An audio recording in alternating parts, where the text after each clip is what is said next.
Hello guys, welcome to Comet Learning. मैं हूं अंकुश चौरसिया और आज हम लेकर कर आए हैं क्लास 10th का नया चैप्टर जो कि है एनवायरमेंटल मैनेजमेंट।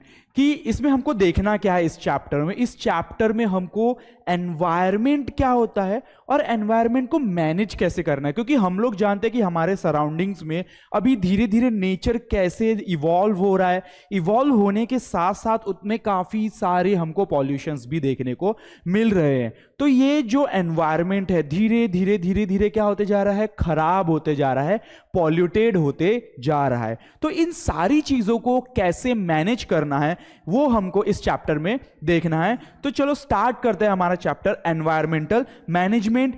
नाम से ही समझ में आ रहा है कि एनवायरमेंट है उसको मैनेज करना मतलब कि कैसे हम उसको पॉल्यूशन को कम कर सकते हैं। जैसे ही हम पॉल्यूशन को कम कर सकते हैं या कम करेंगे तो एनवायरमेंट क्या हो जाएगा, मैनेज हो जाएगा, यानी कि बैलेंस्ड हो जाएगा। क्योंकि नेचर में सारी चीजें बैलेंस्ड है और हम इंसान ही है वो जो सारी चीजों को इम्बैलेंस कर रहे हैं, क्योंकि नेचुरल रिसोर्सेज का हम बहुत ज्यादा यूज कर रहे हैं, जिससे क्या हो रहा है, नेचर इम्बैलेंस हो रहा है, पॉल्यूशंस क्रिएट हो रहा है और एनवायरमेंट धीरे धीरे खराब होते जा रहा है। तो इसको देखने के लिए हमको काफी और भी सारी चीजें देखना जरूरी है कि भाई इकोलॉजी क्या होता है, एनवायरमेंट क्या होता है और इको सिस्टम क्या होता है। ठीक है, ये सारी टर्मिनोलॉजीज आपको पता होनी चाहिए ये सारी चीजें देखने से पहले। तो हम क्या देख रहे हैं, हम देख रहे हैं इकोलॉजी। नाम से ही पता चल रहा है लॉजी का मतलब होता है to study.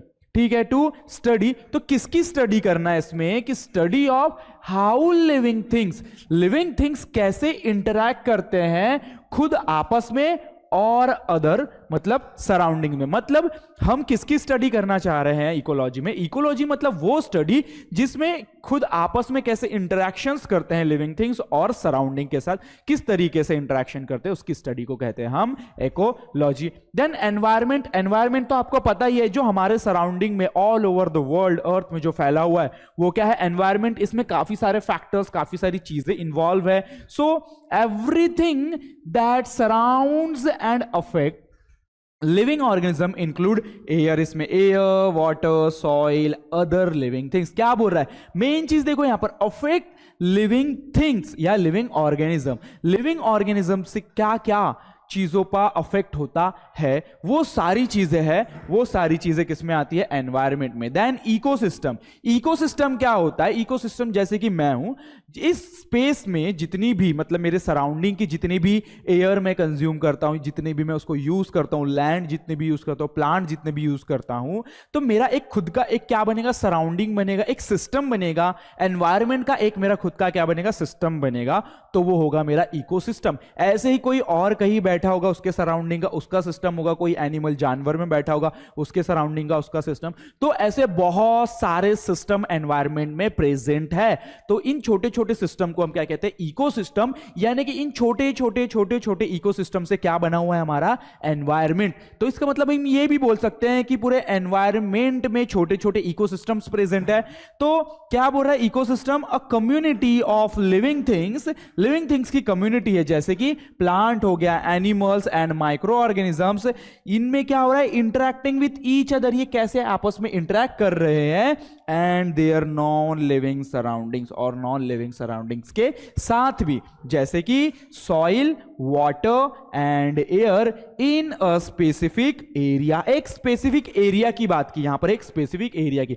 Environment all over the world present होता है, लेकिन इकोसिस्टम यानी कि जो हमारे सराउंडिंग में, हमारे एरिया में जो सिस्टम प्रेजेंट है, हम उसको क्या कहते हैं, इकोसिस्टम। तो एक एक करके हम चीजें देखना शुरू करते हैं कि इकोसिस्टम, अब ये इकोसिस्टम है, इसमें भी बहुत सारे बायोटिक और अबायोटिक फैक्टर इंवॉल्व होते हैं। देखो, बायोटिक और अबायोटिक, बायोटिक का मतलब ही होता है कि लिविंग थिंग्स, ठीक है, ऐसे फैक्टर जो कि क्या हो, लिविंग हो। अबायोटिक मतलब जो नॉन लिविंग हो। ओके, तो बहुत सारी चीजें इसमें देखना है हमको। Ecosystem refers to a system, एक ऐसा सिस्टम जिसमें क्या इंक्लूड है, ऑल लिविंग ऑर्गेनिज्म, जैसे कि बायोटिक, अबायोटिक फैक्टर कौन कौन है इसमें, इसमें है प्लांट, एनिमल्स और माइक्रो ऑर्गेनिज्म और etcetera. in a habitat as well as a physical environment. Physical environment बोले तो अबायोटिक फैक्टर वो कौन कौन से? अबायोटिक मैंने पहले बताया, बायोटिक मतलब लिविंग, अबायोटिक मतलब नॉन लिविंग। तो इसमें क्या बताया है अबायोटिक फैक्टर में? वेदर, भाई वेदर मौसम भी बहुत इंपॉर्टेंट है, सॉइल मिट्टी, earth, sun, climate, rocks, minerals etcetera functioning together as a unit. ये लोग सब मिलके साथ में क्या काम करते हैं? साथ में काम करते हैं एक यूनिट की तरह। ओके, ये क्या है? इकोसिस्टम, जिसमें काफी सारे बायोटिक और अबायोटिक फैक्टर्स क्या है? बायोटिक और अबायोटिक फैक्टर्स इसमें इन्वॉल्व है। देन क्या बोल रहा है कि बोथ फैक्टर्स, दैट इज जो बायोटिक फैक्टर है और अबायोटिक फैक्टर है, बहुत बहुत इंपॉर्टेंट रोल क्या करते हैं? प्ले करते हैं। जैसे कि बहुत सारे producers like plant are important. देखो आपने एनर्जी की पूरी चेन पड़ी हुई है, प्रोड्यूसर, फिर consumer, primary consumer, secondary consumer, tertiary consumer, apex consumer. ये 9th में आपने सारी चीजें पढ़ी है कि एनर्जी कैसे फ्लो होती है, ठीक है, फ्लो ऑफ एनर्जी में ये सारी चीजें आपने पढ़ी हुई है। तो प्रोड्यूसर मतलब जो क्या करता है? एनर्जी खुद प्रोड्यूस करता है, ठीक है। सो वो क्या होगा? प्रोड्यूसर। कंज्यूमर कौन होगा? जो प्रोड्यूसर को खाएगा वो कंज्यूमर, देन उसको और कोई खाएगा और उसको कोई और खाएगा। इस तरीके से कंज्यूमर कंज्यूमर। और एपेक्स कंज्यूमर जिसको कोई और ईट करने नहीं वाला, उसको कोई और खाने वाला नहीं है, जिसको बोलेंगे अपन एपेक्स कंज्यूमर। तो हर्बीवोरस, हर्बीवोरस मतलब क्या होता है? हर्बीवोरस मतलब जो हर्ब्स को खाते हैं, छोटे छोटे छोटे छोटे प्लांट्स को जो खाते हैं उनको बोलते हैं अपन हर्ब्स, हर्बीवोरस, ठीक है। जैसे कि deer, so herbivorous like deer, goat, sheep, cattle, horses, camels, etc. Feeding on producers are also important. तो मुझे बताओ प्रोड्यूसर्स कितने ज्यादा हो जाएंगे, ठीक है। सो प्रोड्यूसर्स जब बहुत ज्यादा हो जाएंगे यानी कि हर्बीवोरस, तो इनको कौन खाएगा? ये सब खाएंगे, गोट, शीप, डियर, कैटल, ये सब खा के इनके प्रोडक्शन को कम करेंगे, यानी कि इसको बैलेंस में लाएंगे। ओके, देन अब ये प्रोड्यूसर्स को खा खा के डियर, गोट, शीप्स, इनके नंबर बढ़ जाएंगे, तो इनको खाने के लिए प्रेडेटर्स आएंगे, यानी कि शिकारी, ठीक है, जैसे कि lion, tiger, which prevent the over population of herbivorous. यानी कि पहले प्रोड्यूसर्स के नंबर बढ़े, प्रोड्यूसर्स के नंबर खा खा के इन हर्बीवोरस ने कम किया, और हर्बीवोरस को खा के ये जो प्रेडेटर्स है उनको क्या करेंगे? उनके ओवर प्रोडक्शन को कम करेंगे, ओवर पॉपुलेशन को। So herbivorous are also equally important. तो हर्बीवोरस भी हमारे लिए इंपॉर्टेंट है, कार्निवोरस भी इंपॉर्टेंट है। कार्निवोरस यानी कि मांस खाने वाले। In ecosystem many food chains are occur. ऐसी बहुत सारी फूड चेन्स चलते रहती है हमारे इकोसिस्टम में, ठीक है। क्लियर है यहां तक के सभी को? देन देखो इस चार्ट में क्या बताया, ये हमारा इकोसिस्टम का पूरा चार्ट है कि कैसे क्या होता है। अब ये जो इकोसिस्टम है, दो फैक्टर्स इन्वॉल्व है इसमें, अबायोटिक और biotic. Abiotic non living thing, biotic living thing. तो अबायोटिक में सारी नॉन लिविंग थिंग की बात करेंगे, जैसे कि फिजिकल फैक्टर और केमिकल। फिजिकल फैक्टर जिसको अपन फिजिकली फील कर सकते हैं, like air, water, vapour, mineral, soils and sunlight. Then chemical factor में भी इनऑर्गेनिक सब्सटेंस है और ऑर्गेनिक सब्सटेंस है। क्या होता है इनऑर्गेनिक, क्या होता है ऑर्गेनिक? भाई इनऑर्गेनिक वो होता है जिसमें क्या प्रेजेंट ना हो? कार्बन। और ऑर्गेनिक वो होता है जिसमें कार्बन प्रेजेंट होता है। तो जैसे कि hydrogen, oxygen, nitrogen, calcium, iron, potassium and sodium, ये क्या है? इनऑर्गेनिक। ऑर्गेनिक में protein, carbohydrates and lipids. Then biotic factors, biotic factors में भी ऑटोट्रॉप्स और हेटेरोट्रॉप्स, ये सारी चीजें बेसिक बेसिक चीजें है। What is autotrophs, heterotrophs? Autotrophs यानी कि जो खुद का खाना खुद बनाते हैं, हेटेरोट्रॉप्स यानी कि जो अपने फूड के लिए किसी और के ऊपर डिपेंड होते हैं। सो ये सारी चीजें आपको पता होनी चाहिए। ऑटोट्रॉप्स क्या करेंगे? प्रोड्यूसर्स होंगे, ऑब्वियसली। कौन होगा वो? प्लांट होगा। लेकिन हेटेरोट्रॉप्स क्या होंगे? वो दूसरी चीज को खाएंगे, यानी कि प्रोड्यूसर को कंज्यूम करेंगे। तो क्या होंगे वो? कंज्यूमर, जिसमें एनिमल्स आते हैं। कौन कौन से animal? Primary consumer, secondary consumer और टर्शरी कंज्यूमर। और होते हैं डिकम्पोजर, यानी कि सड़ा के गला के पूरा खत्म कर देना, डिकम्पोज कर देना पूरे तरीके से, वो होता है डिकम्पोजर्स, जिनको ही अपन क्या कहते हैं? माइक्रोब्स। तो ये एक बेसिक सा चार्ट था कि उस इकोसिस्टम में कौन कौन सी चीजें इन्वॉल्व है। देन अब एक क्वेश्चन दिया हुआ है, या टॉपिक भी है, उसी के ऊपर बेसिस पर क्वेश्चन बनाए हैं, तो वो इजीली अंडरस्टैंड करेगा और आपको अच्छे से समझ में आएगा कि रीऑर्गेनाइज, ये आपको एक ये दी हुई हुई है ग्रास हॉपर, स्नेक, पैडीफील्ड और ईगल और फ्रॉग। ये एक रैंडम चेन दी हुई है, मतलब आगे पीछे है, आपको इसको करेक्ट करना है और क्यों ऐसा है वो बताना है। सो reorganize the following food chain, describe the ecosystem to which it belongs। जैसे कि ग्रास हॉपर, देखो ग्रास हॉपर बताया, स्नेक बताया, पैडीफील्ड, ईगल, फ्रॉग। लेकिन ऐसा होता है क्या, ग्रास हॉपर प्रोड्यूसर है क्या? नहीं, यहां पर पहले प्रोड्यूसर आएगा, consumer, primary consumer, secondary consumer, tertiary consumer, इस तरीके से चलेगा। सो ग्रास हॉपर प्रोड्यूसर है? नहीं। कौन है प्रोड्यूसर? पैडीफील्ड। पैडीफील्ड यानी कि वही आपकी चावल की खेती। अब इस पैडीफील्ड को कौन खाएगा? इसको खाएगा आपका कौन? Grass hopper. और ग्रास हॉपर को कौन खाएगा? ग्रास हॉपर को खाएगा फ्रॉग। फ्रॉग को कौन खाएगा? स्नेक। और स्नेक को खाएगी ईगल। और ईगल क्या है? हमारा एपेक्स कंज्यूमर। तो वही हमको इस तरीके से ऑर्गेनाइज करना है, पैडीफील्ड, ग्रास हॉपर, फ्रॉग, स्नेक और ईगल। और थोड़ा सा एक्सप्लेनेशन कर देना है कि भाई क्यों? क्योंकि पैडीफील्ड क्या है? प्रोड्यूसर है, इसलिए सबसे पहले आएगा। इस पैडीफील्ड को खाता है ग्रास हॉपर, यानी कि वो क्या है? प्राइमरी कंज्यूमर है, कंज्यूमर है। देन ये क्या है? Secondary consumer. ये टर्शरी कंज्यूमर स्नेक, और स्नेक को खाएगा ईगल। तो ईगल क्या है? Apex consumer. ठीक है, तो चलो देख लेते हैं। This food chain is the part of terrestrial ecosystem. ये जो इकोसिस्टम का जो चेन है, ये कहां पर हो रहा है? ये जमीन पर हो रहा है। That's why is a part of terrestrial ecosystem. In this ecosystem, paddy field are producer. Paddy field क्या है? प्रोड्यूसर है। पैडीफील्ड आर फ्रिक्वेंटली क्या करेगा? पैडीफील्ड पर क्या होगा? कंटिन्यूअसली अटैक होगा। किसका अटैक होगा?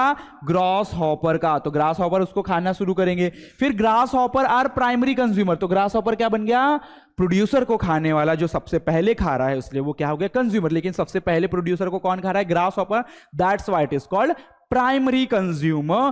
फ्रॉग्स क्या है? सेकेंडरी कंज्यूमर, क्योंकि फ्रॉग किसको खाएगा? ग्रास हॉपर को खाएगा।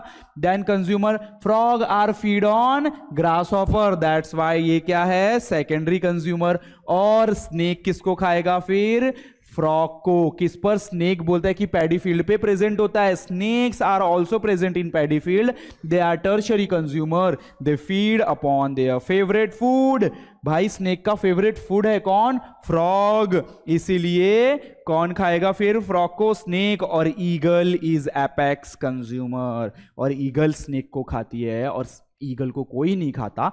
दैट्स वाई वो क्या बोलते हैं हम उसको? Apex consumer. So in this food chain step by step energy क्या हो रही है? ट्रांसफर हो रही है। देखो एनर्जी ट्रांसफर हो रही है। पैडीफील्ड कंज्यूमर ने तो क्या था? वो ऑटोट्रॉफ से खुद एनर्जी बनाया, फिर क्या हो गया? ट्रांसफर हो गया। ग्रास हॉपर ने उसको खाया, तो ग्रास हॉपर को फ्रॉग ने खाया, तो फ्रॉग के पास एनर्जी चली गई। फ्रॉग को स्नेक के खाया, तो स्नेक के पास एनर्जी चली गई। और स्नेक ने ईगल को खाया, तो ईगल के पास एनर्जी चली गई। फिर ईगल मर जाएगा, जमीन में गिर जाएगा, फिर उसके ऊपर डिकम्पोजर्स लग जाएंगे। फिर डिकम्पोजर्स क्या करेंगे? उस पर एनर्जी ट्रांसफर हो जाएगी। फिर डिकम्पोजर्स से फिर ऑटोमेटिकली एनर्जी कहां चली जाएगी? वापस से एनवायरमेंट में चली जाएगी। ओके, यहां तक के क्लियर है? बहुत इजी सी चीजें हैं, बहुत जल्दी जल्दी समझ में आ जाएगी। देन बोल रहे क्या रिलेशन है बिटवीन एनवायरमेंट और इकोसिस्टम?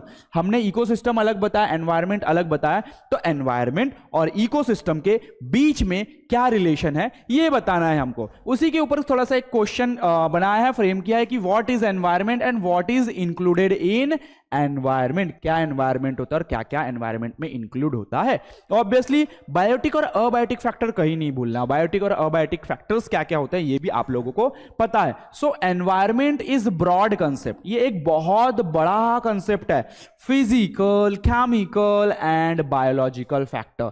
फिजिकल, केमिकल और बायोलॉजिकल फैक्टर्स इसमें इन्वॉल्व होते हैं। Factors affecting the living organism in any possible way is collectively called as environment. फिर बोल रहे हैं कि इट इंक्लूड्स मैनी बायोटिक और अबायोटिक और नेचुरल और आर्टिफिशियल फैक्टर्स। क्या होते हैं नेचुरल और आर्टिफिशियल फैक्टर्स? सारे ये हम देखने वाले हैं। सो एनवायरमेंट किन किन दो बेसिक फैक्टर से बना हुआ है, एक बायोटिक और एक अबायोटिक। एक बायोटिक और अबायोटिक दो इन फैक्टर से बना हुआ है कौन, हमारा environment. Then there are two main type of environment, दो मेन टाइप के एनवायरमेंट है। One is natural environment, natural environment जो कि नेचुरली प्रेजेंट है, और आर्टिफिशियल एनवायरमेंट जो कि हम बनाते हैं आर्टिफिशियली, उसको कहेंगे हम artificially environment. Two type of environment, natural environment और आर्टिफिशियल एनवायरमेंट। क्या होता है नेचुरल एनवायरमेंट, क्या होता है आर्टिफिशियल एनवायरमेंट, वो भी देखेंगे। सो नेचुरल एनवायरमेंट किन किन चीजों से बना है, obviously air, atmosphere, soil, water, ये सब क्या है, नेचुरली मिला हुआ है। लेकिन जो चीजें हमने बनाई हैं वो होगी आर्टिफिशियली। तो नेचुरल एनवायरमेंट किन किन चीजों से बना है, एयर, हवा, atmosphere, water, land, living organism etcetera. जो भी लिविंग ऑर्गेनिज्म है ये भी तो नेचुरली प्रेजेंट है ना, कोई आर्टिफिशियली बना रहा है क्या, नहीं। अब देखो artificial environment are consist of identifying object via sensors, हम सेंसर्स लगा के रखते हैं, ये भी एक तरीके का क्या है, एनवायरमेंट है, जो कि क्या करता है, ऑब्जेक्ट को आइडेंटिफाई करता है। Mapping the surrounding area, mapping करना यानी कि पूरा ऐसा पता करना कि पूरा एक एक चीज को पता करके रख लेना कि कहां पर क्या क्या चीज प्रेजेंट है, ठीक है, उसको बोलेंगे अपन mapping. Then generating a virtual environment, virtual environment को जनरेट करना, इट्स नॉट रियल, वर्चुअल यानी कि स्क्रीन में जो दिखे। And displaying object in real time, जिसमें रियल टाइम में क्या हो, डिस्प्ले में इमेज क्या हो, दिखे। Then artificial environment is also affecting the natural environment, ये जो हमारे द्वारा बनाया गया आर्टिफिशियल एनवायरमेंट है उससे नेचुरल एनवायरमेंट पे अफेक्ट होता है, ऑब्वियसली अफेक्ट होता है डायरेक्टली, या तो डायरेक्टली या तो फिर इनडायरेक्टली। आर्टिफिशियल एनवायरमेंट की वजह से नेचुरल एनवायरमेंट में अफेक्ट देखने को मिलता है, या तो डायरेक्ट या तो indirectly. So the science the deal with the study, ऐसा साइंस जो कि किसके साथ डील करता है, किसकी स्टडी के साथ, इंटरैक्शन बिटवीन बायोटिक यानी कि living and abiotic factor of environment is called as ecology, ठीक है, जहां पर स्टडी वाला वर्ड आया समझ लो एकोलॉजी। और basic functional unit use to study the ecology is called as ecosystem. जो एकोलॉजी है उसको स्टडी करने के लिए जो यूनिट यूज करते हैं वो क्या है, इकोसिस्टम। और environment consist of many ecosystem, बहुत सारे इकोसिस्टम को मिला के क्या बनता है, पूरा हमारा एनवायरमेंट क्या बनता है, पूरा का पूरा एनवायरमेंट। किससे, ये बहुत सारे इकोसिस्टम से। यहां तक के क्लियर है सभी को। तो अभी तक के सिर्फ हमने एनवायरमेंट, इकोसिस्टम, एकोलॉजी क्या होती है, बेसिक किन किन चीजों से एनवायरमेंट बना है, बायोटिक फैक्टर, अबायोटिक फैक्टर, ये सारी चीजें हमने इस क्लास में देखी। तो हम हमारे नेक्स्ट क्लास में कंजर्वेशन देखेंगे, पूरा इन्वायरमेंट और इकोसिस्टम को हम कैसे कंजर्व करते हैं, कौन कौन से एक्ट है, बहुत सारी चीजें इस चैप्टर में देखना बाकी है। तो फिर मिलते हैं हमारे नेक्स्ट वीडियो के साथ। Okay, thank you.